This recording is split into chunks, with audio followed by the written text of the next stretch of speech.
Hey, sixth graders, how are you? Happy almost end of the week to you. I wanted to introduce you to First Chapter Friday's book this week, which is going to be Schooled by Gordon Corman. Gordon Corman is one of my all time favorite authors. He's written a variety of books that you may be familiar with, including like Restart, Slacker, Masterminds, No More Dead Dogs. So he's got a lot of great books.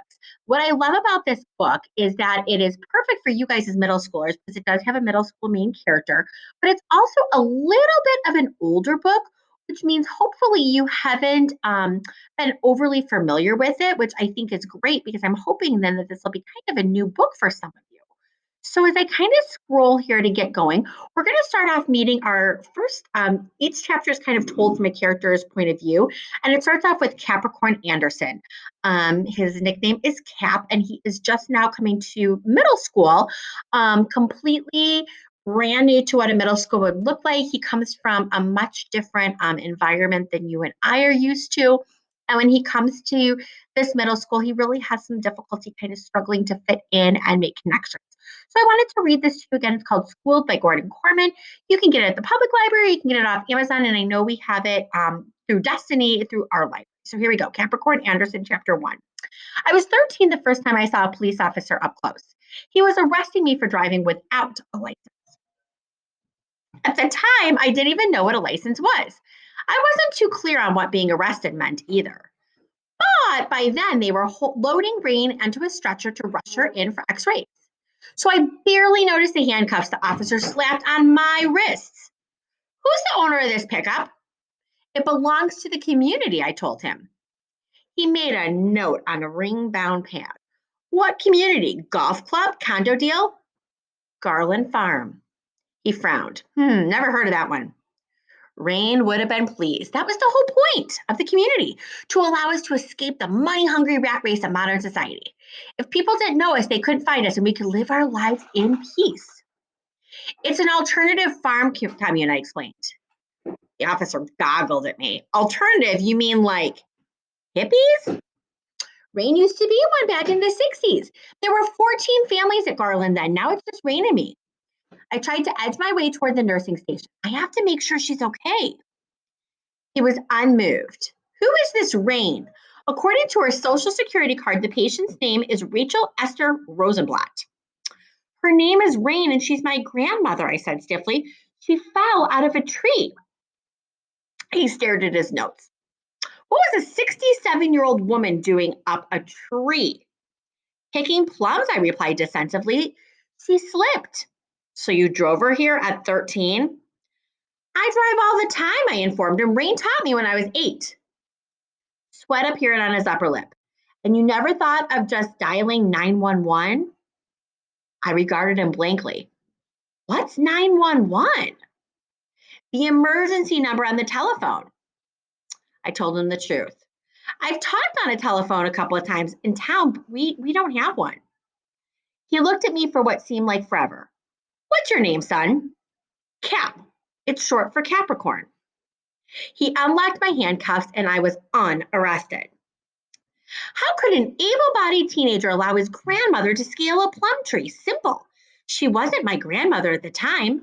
She was my teacher. I was homeschooled. That was the law. Even on a tiny farm like ours, you had to get an education.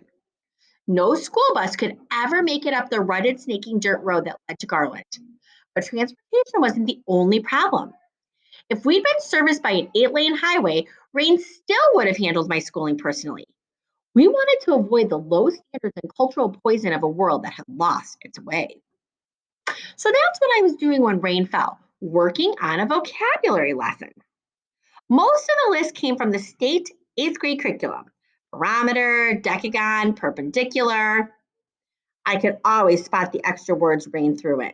Nonviolent, Zen, Buddhism, psychedelic, microprocessor. I frowned at the paper on the unpainted wooden table. Was that Rain or the state? I never heard that term before. I stepped out of the house, careful not to disturb my science project.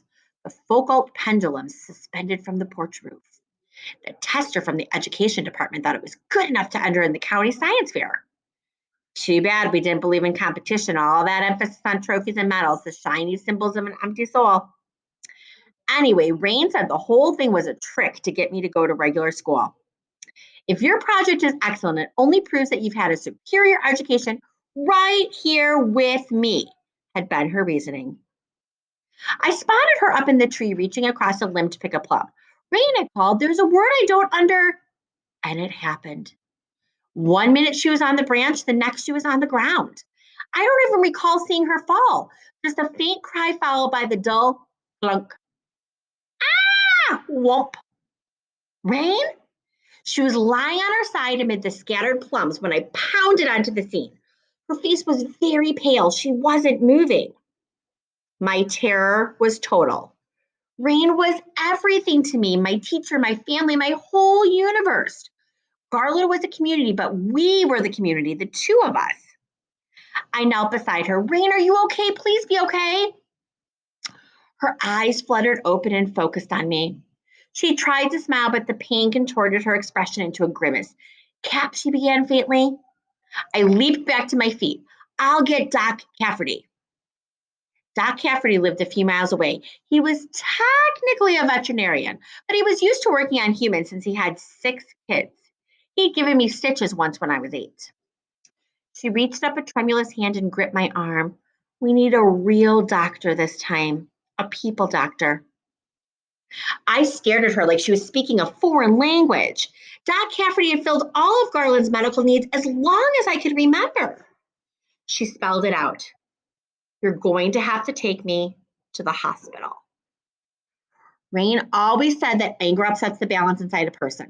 So when you yell at somebody, you're attacking yourself more than whoever it is yelling at. Falling out of the tree must have made her forget this. Because when the nurses finally let me see her, she was screaming at the doctor at the top of her lungs. I can't do 8 weeks of rehab. I can't do 8 days.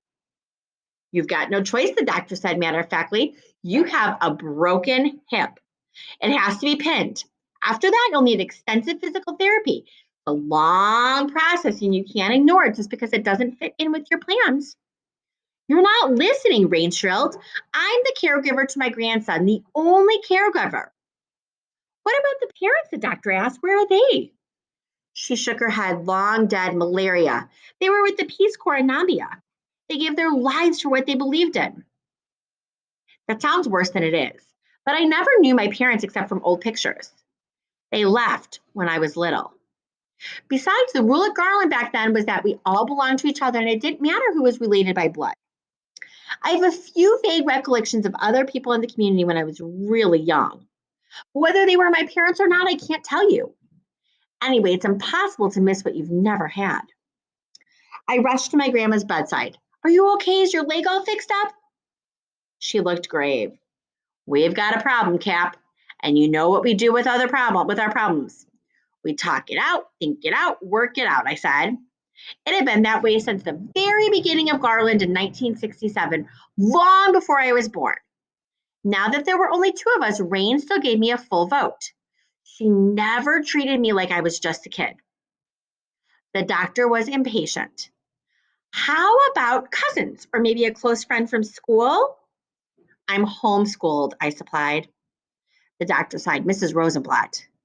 That name hasn't applied to me for decades. You can call me Rain. All right, Rain, I'm admitting you now. We'll operate in the morning and I'll call social services to see what arrangements can be made for your grandson. That was when I started to worry about what was going to happen to me. And you will have to check out Schooled if you are interested in finding out the journey of Capricorn. I think you will definitely love it. It's one of my favorite realistic fiction books by Gordon Korman. So take a peek and check it out if you like Crash by Jerry Spinelli, or you're interested in realistic fiction books in general. This is a great opportunity for you. All right, guys, take care. Bye-bye.